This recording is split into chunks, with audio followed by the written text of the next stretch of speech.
En el corazón de la antigua Roma, sobre las orillas del Tíber, una civilización que unió continentes y transformó el mundo, nació de un sueño mítico y ambicioso. Desde sus humildes inicios, como un pequeño asentamiento, hasta su apogeo, como el imperio más grande que la humanidad haya conocido, Roma y sus herederos construyeron una estructura política, social y cultural que perduró más de 1000 años. Este es el árbol genealógico del Imperio Romano, una historia de lucha, dinastía, traición, gloria y decadencia. La historia de Roma comienza en 753 a.C., en la mítica fundación de la ciudad por Rómulo, hijo de Marte, y la vestal Rea Silvia. De acuerdo con la leyenda, Roma nació del conflicto y la sangre de los hermanos gemelos, huérfanos, criados por una loba y destinados a gobernar. La monarquía romana se consolidó bajo el liderazgo de Rómulo, quien fundó la primera dinastía, la dinastía de los Rómulos. Este periodo de reyes, conocido como la monarquía romana, estuvo marcado por el crecimiento territorial y la lucha contra pueblos vecinos, pero también por la formación de las primeras instituciones de Roma. Los 7 reyes tradicionales de Roma fundaron y estructuraron la sociedad romana, pero el último de ellos, Tarquinio el Soberbio, 534 a.C. a 509 a.C., fue derrocado en 509 a.C., lo que marcó el fin de la monarquía y el inicio de la República Romana. En lugar de un rey, Roma instauró un sistema de consulados, con 2 magistrados elegidos anualmente.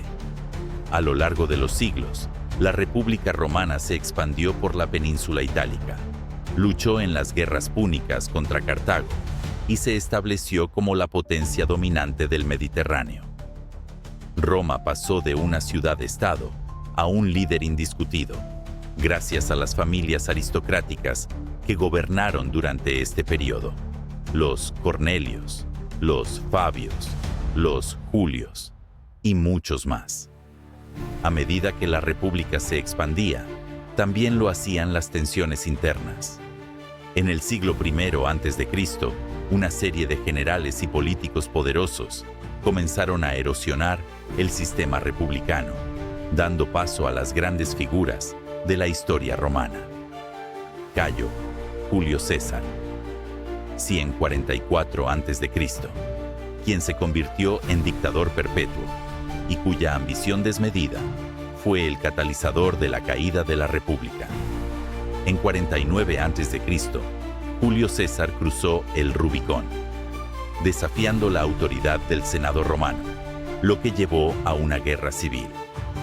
Tras su victoria, se convirtió en dictador, y aunque su gobierno trajo estabilidad a Roma, su muerte en 44 a.C., a manos de un grupo de senadores, encabezados por Casio y Bruto, abrió las puertas a nuevas luchas por el poder. Tras la muerte de César, Roma fue sacudida por otra serie de luchas civiles. El triunvirato, compuesto por Octavio, futuro César Augusto, Marco Antonio y Marco Lépido, intentó mantener el control, pero el conflicto entre Octavio y Antonio, culminando en la batalla de Accio, en 31 a.C., selló el destino de la República. La llegada de Augusto significó el fin de la República y el comienzo del Imperio Romano. Durante su gobierno, Roma vivió un periodo de relativa paz, conocido como la Pax Romana, que permitió una prosperidad sin precedentes. La dinastía Julio-Claudia gobernó con figuras como Tiberio, Calígula, Claudio y Nerón, cuyas historias de tiranía, traición y exceso marcaron a la primera familia imperial. El imperio alcanzó su máxima extensión bajo el gobierno de Trajano, 98 a 117 después de Cristo, quien llevó a Roma a abarcar desde las Islas Británicas hasta el Golfo Pérsico. Durante este periodo, Las dinastías de los Antoninos y Severos fueron responsables de una estabilidad interna y una notable expansión territorial. El periodo de los 5 emperadores buenos, 96 a 180 d.C., marcó una era dorada, con emperadores como Nerva, Trajano, Adriano, Antonino Pío y Marco Aurelio. Las reformas de Adriano, por ejemplo, consolidaron las fronteras del imperio, mientras que Marco Aurelio, filósofo estoico, luchó en la guerra contra los bárbaros en el norte, un conflicto que, sin saberlo, presagiaba el futuro colapso. Pero el imperio no sería eterno. La decadencia política, el abuso de poder de los emperadores y las crecientes presiones externas de los pueblos bárbaros comenzaron a debilitar la estructura romana.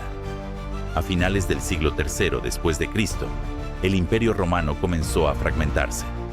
La crisis del siglo III, 235 a 284 d.C., fue un periodo de inestabilidad, donde el imperio sufrió numerosas invasiones, una inflación galopante y una serie de emperadores que no lograron mantener el control. Fue el emperador Diocleciano, 284 a 305 d.C., quien intentó restaurar el orden.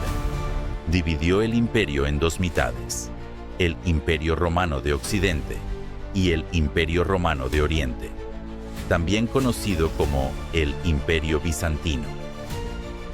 Sin embargo, a pesar de estas reformas, las tensiones internas y las presiones externas continuaron creciendo. En 476 después de Cristo, Rómulo Augustulo, el último emperador del Imperio Romano de Occidente, fue depuesto por el líder bárbaro Odoacro, marcando el fin del Imperio Romano en Occidente.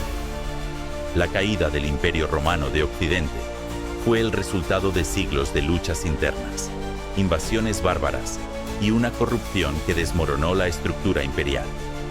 Pero Roma no desapareció por completo. La Roma Oriental, el Imperio Bizantino, perduró hasta 1453, cuando Constantinopla cayó ante los turcos otomanos. Aunque el Imperio Romano se desintegró, su legado sigue vivo en la cultura, la ley, la arquitectura y la política moderna. Roma nos enseñó que incluso las civilizaciones más poderosas pueden caer, pero su influencia perdura a lo largo de los siglos, sembrando las semillas de un futuro que sigue siendo modelado por su historia.